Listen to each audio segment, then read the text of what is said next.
एक भव्य पर्वत की तलहटी में बसे एक शांत गांव में अर्जुन नाम का एक युवक रहता था। अर्जुन अपनी बुद्धिमत्ता और त्वरित बुद्धि के लिए पूरे गांव में जाना जाता था। वह हमेशा अपने ज्ञान का प्रदर्शन करने और खुद को शहर का सबसे चतुर व्यक्ति साबित करने के लिए उत्सुक रहता था। एक दिन अर्जुन ने रामदास नाम के एक प्रसिद्ध गुरु के बारे में सुना, जो पहाड़ की चोटी पर रहते थे। ऐसा कहा जाता था कि गुरु जी के पास अद्वितीय ज्ञान था और उन्हें देश के सबसे बुद्धिमान शिक्षक होने की प्रतिष्ठा थी। गुरु जी के सामने अपने ज्ञान को साबित करने की उत्सुकता और इच्छा से भरे अर्जुन ने गुरु का मार्गदर्शन लेने के लिए खड़ी पहाड़ी पर कठिन यात्रा करने का फैसला किया। एक चुनौतीपूर्ण चढ़ाई के बाद अर्जुन अंततः गुरु जी के निवास स्थान पर पहुंच गया। गुरु ने गर्मजोशी भरी मुस्कान के साथ उनका स्वागत किया और उन्हें बैठने के लिए आमंत्रित किया।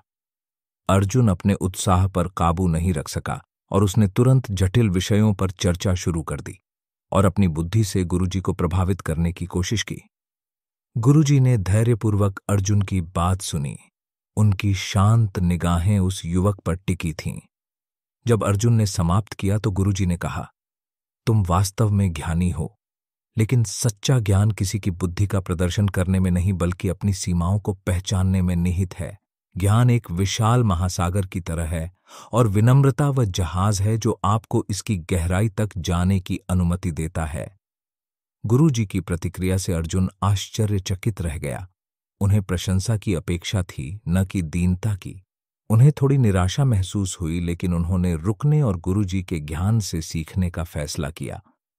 अगले कुछ हफ्तों में अर्जुन गुरु जी के समर्पित शिष्य बन गए। उन्होंने गुरु द्वारा बोले गए प्रत्येक शब्द को आत्मसात कर लिया, प्रभावित करने की इच्छा से नहीं बल्कि ज्ञान और समझ की वास्तविक प्यास के साथ।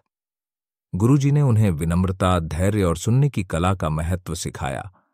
एक दिन जब अर्जुन पहाड़ों की शांत सुंदरता को देख रहा था, गुरु जी उसके पास आए और पूछा, अर्जुन, क्या अब तुम विनम्रता का महत्व समझते हो? अर्जुन ने सिर हिलाया और जवाब दिया, हाँ गुरुजी, मैंने सीखा है कि सच्चा ज्ञान खुद को श्रेष्ठ साबित करने के बारे में नहीं है, बल्कि अपनी सीमाओं को पहचानने और सीखने के लिए खुले रहने के बारे में है। गुरुजी मुस्कुराए। उनकी आंखें अपने समर्पित शिष्य के लिए गर्व से भर गईं। उन्होंने कहा, याद रखें अर्जुन, एक सच्चा साधक वह है जो विनम्र हृदय से ज्ञान तक पहुंचता है, क्योंकि विनम्रता में ही हमें सच्चे ज्ञान का मार्ग मिलता है। साल बीतते गए और अर्जुन ने गुरुजी के मार्गदर्शन में सीखना और विकास करना जारी रखा। वह अपनी बुद्धिमत्ता के लिए नहीं बल्कि बुद्धिमत्ता और विनम्रता के लिए जाने गए। चारों ओर से लोग उनसे सलाह लेने आए, ठीक वैसे ही जैसे उन्होंने एक बार गुरुजी से सलाह ली थी। कहानी का सार यह है कि सच्चा ज्ञान विनम्रता से पैदा होता है। ज्ञान होना ही पर्याप्त नहीं है, व्यक्ति को इतना विनम्र भी होना चाहिए कि वह यह पहचान सके कि सीखने के लिए हमेशा कुछ न कुछ होता है। जब हम जीवन को विनम्र हृदय से देखते हैं तो हम अपने आप को ज्ञान और विकास की दुनिया के लिए खोलते हैं, जो हमारे जीवन और हमारे आसपास के लोगों के जीवन को समृद्ध कर सकता है। Like, comment, and subscribe.